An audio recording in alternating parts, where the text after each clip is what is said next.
آج ہم انشاءاللہ نظر بد اور حاسد کے شر سے بچنے کی دعائیں آپ کے ساتھ شیئر کریں گے۔ اللہ سبحانہ و تعالی ہم سب پر بہت ہی مہربان ہے۔ اس نے ہمیں پیدا کیا اور وہ جانتا ہے کہ ہمارے لیے کیا بہتر ہے اور کیا نہیں، اور اس کے لیے اس نے ہمارے لیے ایک بہترین دین بھیجا، اور صرف کتابی شکل میں نہیں بلکہ عملی شکل میں محمد صلی اللہ علیہ وسلم کی صورت میں، کہ انہوں نے ہر وہ چیز کر کے دکھائی، سکھائی، سمجھائی جو ہمارے لیے فائدہ مند ہے، اور اس سلسلے میں ہمیں بعض ان حقیقتوں کے بارے میں بتایا اور ان کی اصل حقیقت بتائی جو اس کے بغیر ہم جان ہی نہیں سکتے تھے۔ اور ان حقائق میں سے ایک حقیقت یہ ہے کہ انسان کی نظر بھی ایک اثر رکھتی ہے، اور پھر اس سے بچنے کے لیے کیا کیا جائے، کیا کوئی من گھڑت طریقے اختیار کر لیے جائیں یا وہ جو خود نبی صلی اللہ علیہ وسلم نے سکھائے؟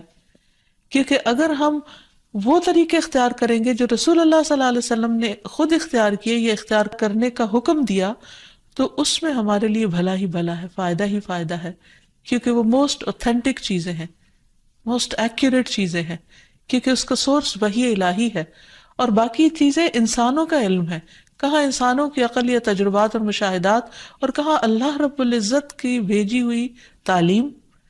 تو اس لیے اس سلسلے میں بھی ہم قرآن و سنت سے ہی رہنمائی حاصل کریں گے۔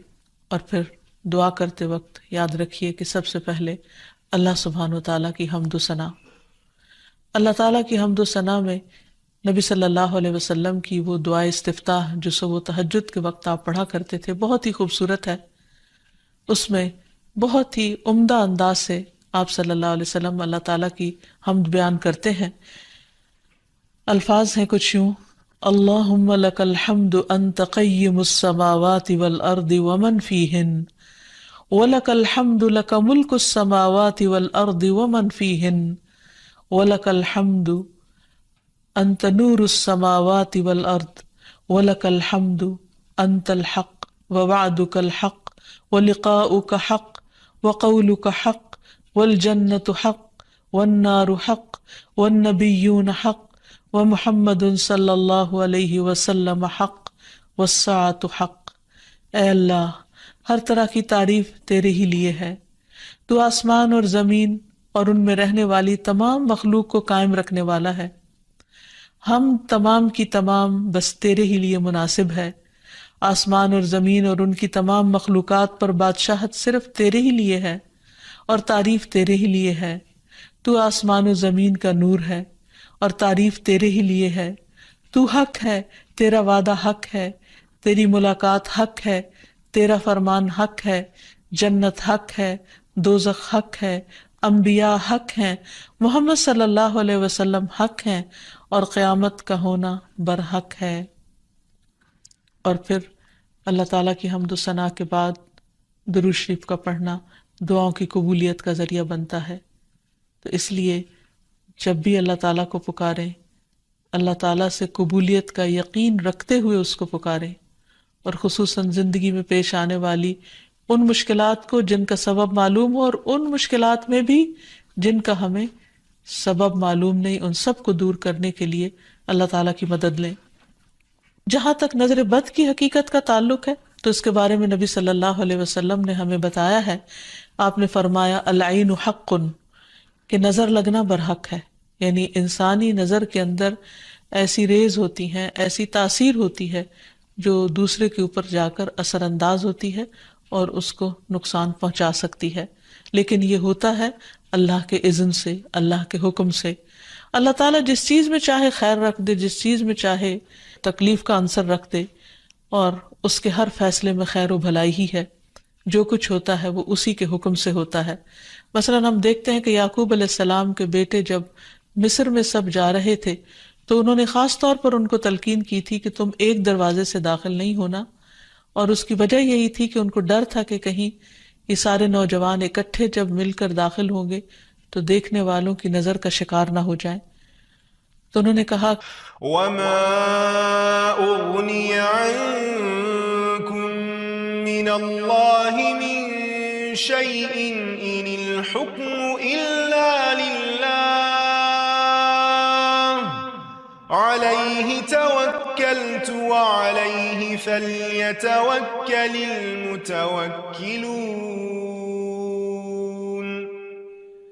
تو انہوں نے کہا کہ میں تمہیں یہ ترکیب ہی بتا سکتا ہوں، لیکن میں تم سے اللہ کی طرف سے آنے والی کوئی چیز ہٹا نہیں سکتا. یعنی اگر پھر بھی اللہ کا حکم تم پر نافذ ہونا ہوا، کوئی نقصان پہنچنا ہوا، تو پھر میں کچھ نہیں کر سکتا. حالانکہ وہ اللہ کے پیغمبر تھے. حکم اللہ کے سوا کسی کا نہیں، اسی پر میں نے بھروسہ کیا اور اسی پر لازم ہے کہ سب بھروسہ کرنے والے بھروسہ کریں. پھر اسی طرح ایک اور روایت میں جو حضرت ابو ذر سے مروی ہے، ہمیں پتہ چلتا ہے رسول اللہ صلی اللہ علیہ وسلم نے فرمایا ہے کہ بے شک نظر بد آدمی کو اللہ کے حکم سے دیوانہ کر دیتی ہے. یعنی بہت سے ذہنی امراض یا نفسیاتی امراض یا ڈپریشن کی وجہ نظر بد بھی ہو سکتی ہے. نظر بد کے بعض اوقات فزیکل اثرات بھی ہوتے ہیں، یعنی جسمانی اثرات بھی ہوتے ہیں. مثلا ایک روایت میں آتا ہے کہ ام سلمہ رضی اللہ تعالیٰ عنہا کہتی ہیں کہ نبی صلی اللہ علیہ وسلم نے ان کے گھر میں ایک لڑکی دیکھی جس کے چہرے پر نظر بد کی وجہ سے کالے دھبے پڑ گئے تھے، یعنی چہرے کا رنگ خراب ہو چکا تھا. تو نبی صلی اللہ علیہ وسلم نے فرمایا کہ اس پر دم کرو کیونکہ اس سے نظر بد لگ گئی ہے. تو اس سے بھی پتہ چلتا ہے کہ نظر بد جسمانی بیماریوں یا جسمانی حالت میں تغییر کا سبب بھی ہو سکتی ہے.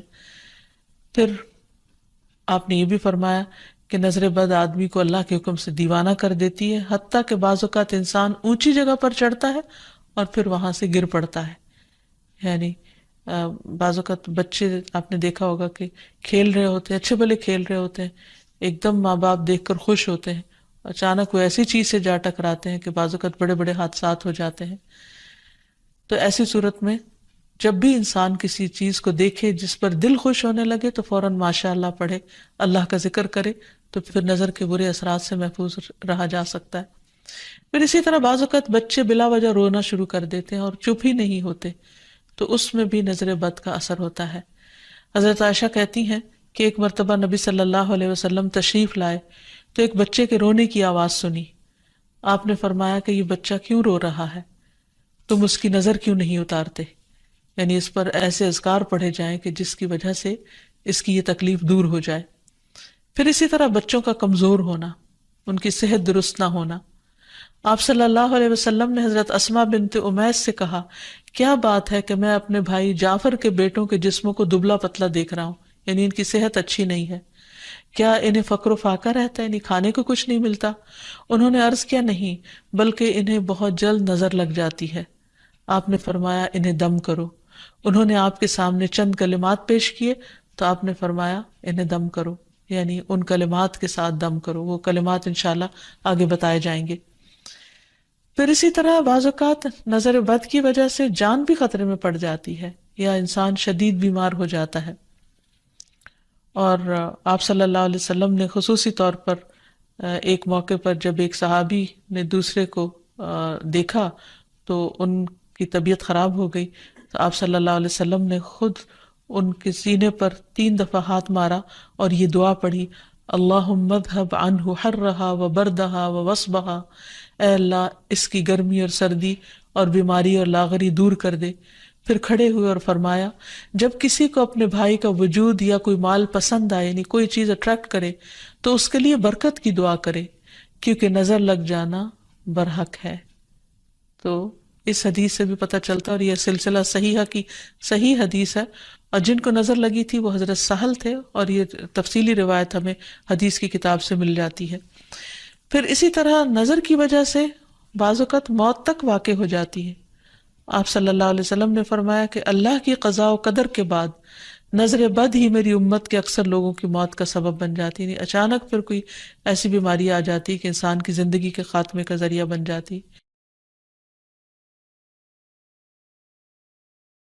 پھر اسی طرح یہ ہے کہ انسان دم کرے. حضرت انس کہتے ہیں کہ رسول اللہ صلی اللہ علیہ وسلم نے نظر بد، ڈنک اور نملہ کی بیماری کے لیے دم کی اجازت دی ہے. نملہ کی بیماری میں پسلی دانوں سے بھر جاتی ہے. پھر حضرت عائشہ فرماتی ہے کہ رسول اللہ صلی اللہ علیہ وسلم نے مجھے حکم دیا کہ نظر بد لگ جانے پر دم کیا جائے. پھر اسی طرح بخار، پہلو کے پھوڑے اور نظر بد میں دم کی اجازت دی گئی ہے. خصوصی طور پر چھوٹے بچوں کو دم کرتے رہنا چاہیے، اور جتنی بھی مائیں ہیں وہ ان کی تعلیم و تربیت کے حصے میں یہ بات شامل ہونی چاہیے کہ وہ چھوٹے بچوں کو صبح و شام کی دعائیں پڑھ کر یا اللہ تعالیٰ کا ذکر کر کے دم کرتی رہیں، خصوصاً نظر بد کی دعا۔ حضرت اسما کہتی ہے کہ ایک مرتبہ انہوں نے عرض کیا، یا رسول اللہ صلی اللہ علیہ وسلم، جعفر کے بچوں کو نظر لگ جاتی ہے، کیا میں ان پہ دم کر سکتی ہوں؟ تو آپ نے فرمایا ہاں، اگر کوئی چیز تقدیر سے سبقت لے جا سکتی تو وہ نظر بد ہوتی، یعنی اتنے اس کے اثرات ہوتے ہیں۔ پھر اسی طرح نظر بد کے علاج میں یہ بات بھی بہت مفید ہے جو نبی صلی اللہ علیہ وسلم کی سنت سے ثابت ہے کہ نظر لگانے والے کے وضو کے بچے ہوئے پانی سے اس کو غسل کرایا جائے، یعنی جس کو نظر لگی ہو۔ ایک اور روایت میں آتا ہے کہ آپ صلی اللہ علیہ وسلم نے فرمایا، نظر بد لگنا برحق ہے، اگر کوئی چیز تقدیر پر غالب ہو سکتی تو وہ نظر بد ہے، جب لوگ تمہیں غسل کرنے کا کہیں تو غسل کر دو، یعنی اس کو برا نہ مانو، کیونکہ یہ ایک چیز ہے ہونے والی۔ اگر کسی کے آنے سے یا اچانک دیکھنے سے یا کسی کی بات سے یا تعریف سے دوسرے شخص کی طبیعت خراب ہو گئی ہے تو اس سے واضح طور پر پتہ چلتا ہے کہ کوئی ایسے ہی اثرات ہوئے ہیں، اور اگر وہ طلب کرے کہ وضو کر کے پانی دے دو تو دے دینا چاہیے، اس کو برا نہیں سمجھنا چاہیے۔ لیکن یہ یاد رکھیے کہ نظر بد کے اتار کے لیے غیر شرعی کام کرنا یہ درست نہیں، یعنی وہ چیزیں جن کا سنت سے کوئی ثبوت نہیں ملتا، جیسے بعض لوگ مرچیں جلاتے ہیں یا بعض لوگ کالے دھاگے پہن لیتے ہیں یا کوئی ایسے نشان لگا لیتے ہیں، تو ان چیزوں سے پرہیز کرنا چاہیے، کیونکہ نبی صلی اللہ علیہ وسلم نے ایک مرتبہ ایک قاصد کو روانہ فرمایا اور فرمایا کہ کسی اونٹ کے گلے میں کوئی تانت یا کوئی قلادہ باقی نہ چھوڑا جائے مگر اسے کاٹ ڈالا جائے۔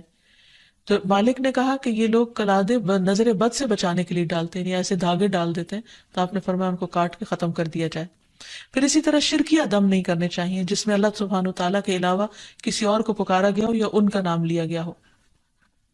اور دعاؤں میں خصوصاً معوذتین بہت مفید ہیں، قل اعوذ برب الفلق اور قل اعوذ برب الناس آخر تک 3 بار پڑھ کر مریض پر دم کیا جائے۔ رسول اللہ صلی اللہ علیہ وسلم جنوں اور انسانوں کی نظر بد سے پناہ مانگا کرتے تھے، یہاں تک کہ یہ 2 صورتیں نازل ہوئی۔ جب یہ نازل ہوئی تو آپ نے انہیں پڑھنا شروع کر دیا اور ان کے علاوہ سب کچھ چھوڑ دیا۔ پھر اسی طرح ماشاء اللہ پڑھتے رہنا چاہیے۔ قرآن مجید میں آتا ہے وَلَوْلَا إِذْ دَخَلْتَ جَنَّتَكَ قُلْتَ مَا شَاءَ اللَّهُ لَا قُوَّةَ إِلَّا بِاللَّهِ، اور جب تو اپنے باغ میں داخل ہوا تو تم نے یہ کیوں نہ پڑھا کہ ماشاء اللہ لا قوت الا باللہ۔ یہ اس شخص کو کہا گیا جس کا باغ جل گیا تھا، سورۃ کہف میں اس کی کہانی موجود ہے، اور اس کا معنی کیا ہے کہ وہی ہوتا ہے جو اللہ چاہتا ہے، اور اللہ کی توفیق کے بغیر کسی کا کچھ زور نہیں۔ پھر اسی طرح کچھ دیگر مسنون دعائیں ہیں جن کا پڑھنا نظر کے لیے فائدہ مند ہے۔ ابن عباس کہتے ہیں کہ نبی صلی اللہ علیہ وسلم حضرت حسن اور حسین کے لیے پناہ طلب کیا کرتے تھے اور فرماتے تھے کہ تمہارے دادا ابراہیم علیہ السلام بھی ان کلمات کے ذریعے اسماعیل اور اسحاق علیہم السلام کے لیے اللہ کی پناہ مانگا کرتے تھے۔ اعوذ بکلمات اللہ التامۃ من کل شیطان وہامۃ ومن کل عین لامۃ، میں پناہ مانگتا ہوں اللہ کے پورے کلمات کے ذریعے ہر ایک شیطان سے، ہر زہریلے جانور سے اور ہر نقصان پہنچانے والی نظر بد سے۔ پھر اسی طرح ایک اور دم بھی ہے۔ حضرت عائشہ کہتی ہے کہ میں رسول اللہ صلی اللہ علیہ وسلم پر نظر بد سے حفاظت کے لیے دم کیا کرتی تھی، یعنی وہ خود کرتی تھی، اور وہ اس طرح کہ میں اپنا ہاتھ ان کے سینے پر رکھتی اور یہ دعا پڑھتی، امسح البأس رب الناس بیدک الشفاء لا کاشف لہ الا انت، اے لوگوں کے رب اس تکلیف کو دور فرما دے، شفا تیرے ہاتھ میں ہے اور تیرے علاوہ کہیں اور سے شفا نہیں مل سکتی۔ اسی طرح حاسد کا حسد بھی نقصان دیتا ہے، جس سے بچنے کے لیے اللہ سبحانہ وتعالیٰ نے قل اعوذ برب الفلق اتاری، جس کے آخر میں آتا ہے ومن شر حاسد اذا حسد، کہ حاسد کے حسد سے بچنے کے لیے اللہ تو مجھے اپنی پناہ میں رکھ۔ اور حسد کہتے ہیں کسی انسان کو ملنے والی نعمت کے ختم ہونے کی تمنا کرنا، خواہ خود کو حاصل کرنے کا شوق ہو یا نہ ہو، یا تمنا ہو یا نہ ہو، تو اس سے منع کیا گیا ہے، اس کی حرمت بیان کی گئی ہے۔ نبی صلی اللہ علیہ وسلم نے فرمایا آپس میں حسد نہ کرو، آپس میں بغض نہ رکھو، قطع رحمی نہ کرو، اللہ کے بندو بھائی بھائی بن جاؤ۔ اور یہ ایمان کے منافی صفت ہے کہ کسی بندے کے دل میں ایمان اور حسد اکٹھے نہیں ہو سکتے۔ پھر یہ دین کو مونڈ دینے والی صفت ہے۔ پھر اسی طرح یہ ہے کہ لوگوں کی خیر خواہی اسی میں ہے کہ وہ ایک دوسرے سے حسد نہ کریں۔ آپ نے فرمایا لوگ اس وقت تک خیر پر رہیں گے، بھلائی ہوگی ان کی، جب تک کہ وہ حسد نہیں کریں گے۔ پھر اسی طرح یہ ہے کہ ایسا شخص اللہ تعالیٰ کا محبوب ہے جس کے دل میں کسی کے لیے کوئی حسد نہ ہو. عام طور پر حسد کی وجہ یہ ہوتی ہے کہ انسان اپنے آپ کو بڑا سمجھتا ہے، وہ سمجھتا ہے کہ ساری خیر اور بھلائی صرف اسی کا حق ہے، اور جب وہ دیکھتا ہے وہ کسی اور کو بھی مل رہی ہے تو اس پر پریشان ہوتا ہے اور اس سے چھیننے کی فکر کرتا ہے. اور یہ ان خرابیوں میں سے جو بہت اول دور میں پائی گئی. مثلا ابلیس نے انسان کو سجدہ کیوں نہیں کیا؟ حسد کی بنا پر. قابیل نے حابیل کو کیوں قتل کیا؟ حسد کی بنا پر. تو اسی طرح کسی بھی انسان کے اندر جب تکبر آتا ہے، غرور آتا ہے، ابلیسی صفات آتی ہیں، تو وہ یہ سوچتا ہے کہ اس کا مقام اور مرتبہ بس اسی کو ملے، کسی اور کی طرف نہ جائے. یا کسی کو بھی اگر نعمت ملے تو وہ اس پر جالس ہو جاتا ہے. اور یہ بنیادی طور پر اس کی وجہ دنیا کی محبت کا زیادہ ہونا ہے. اس لیے ہمیں اس سے بچنے کی ضرورت ہے. اور یہ بیماری ایسے انسان کے اندر داخل ہو جاتی ہے کہ بعض اوقات انسان کو خود بھی پتہ نہیں چلتا. تو اس لیے اللہ سبحانہ وتعالیٰ سے دعا کرتے رہنا چاہیے، اور اس معاملے میں انسان کو اللہ پر بھروسہ بھی کرنا چاہیے، اور پھر اللہ تعالیٰ کی پناہ مانگنی چاہیے کہ اللہ تعالیٰ اپنی حفاظت میں رکھے. کیونکہ اللہ تعالیٰ فرماتے ہیں میرا محبوب بندہ اگر مجھ سے مانگتا ہے تو میں اسے دیتا ہوں، اور اگر وہ کسی دشمن یا شیطان سے میری پناہ مانگتا ہے تو میں اسے محفوظ رکھتا ہوں. پھر اسی طرح یہ ہے کہ حاسدوں سے نعمت کو چھپانے کی کوشش کرنا چاہیے. جب انسان کو یہ پتا ہو کہ کوئی شخص ایسا ہے جو اس کی نعمت پر خوش نہیں ہوتا تو ان کے سامنے پھر اس کا اظہار نہیں کرنا چاہیے. ابو ہریرہ کہتے ہیں کہ رسول اللہ صلی اللہ علیہ وسلم نے فرمایا تم اپنی ضرورتوں کو پورا کرنے کے لیے ان کو رازداری میں رکھ کر مدد حاصل کرو، بے شک ہر صاحب نعمت حسد کیا جاتا ہے. پھر اسی طرح یہ کہ انسان کو حسد سے بچنے کے لیے اللہ تعالیٰ سے دعا کرتے رہنا چاہیے، کیونکہ ہر ایک کی پیشانی کے بال اللہ کے ہاتھ میں ہے، اور جب اللہ نہ چاہے تو کوئی کسی کو کچھ بھی نقصان نہیں دے سکتا، کچھ بھی بگاڑ نہیں سکتا. تو اللہ تعالیٰ پر بھروسہ کرتے ہوئے خصوصی طور پر معوذتین کا ورد کرتے رہنا چاہیے. صبح و شام 3 بار پڑھنا چاہیے، نمازوں کے بعد اس کو پڑھنا چاہیے. اور پھر ایک دعا اور بھی ہے کہ جبریل علیہ السلام نبی صلی اللہ علیہ وسلم کی عیادت کے لیے ایک مرتبہ حاضر ہوئے تو آپ کانپ رہے تھے. آپ نے ان کو ان الفاظ میں دم فرمایا، بسم اللہ ارقیک من کل شیء یؤذیک من حسد حاسد وکل عین واسم اللہ یشفیک. اللہ کے نام سے میں تم پر ہر اس چیز کے شر سے بچاؤ کا دم کرتا ہوں جو تمہیں اذیت پہنچائے، ہر حاسد کے حسد سے اور ہر نظر بد سے اللہ کے نام سے اللہ تمہیں شفا عطا فرمائے. تو اس سے یہ پتہ چلتا ہے کہ جبریل علیہ السلام نبی صلی اللہ علیہ وسلم پر دم کرتے تھے. تو ہمیں بھی مریض پر، بے چین شخص پر، اضطراب کے شکار شخص پر دم کرنا چاہیے، اور انہی الفاظ کے ساتھ، کیونکہ سب سے بہترین الفاظ وہ ہیں جو اللہ کا کلام ہے اور پھر محمد صلی اللہ علیہ وسلم کے الفاظ ہیں. اللہ تعالی ہمیں ہر طرح کے شر سے محفوظ رکھے، ہمیں بھی اور ہمارے عزیزوں کو بھی اور تمام لوگوں کو. وآخر دعوانا ان الحمد للہ رب العالمین.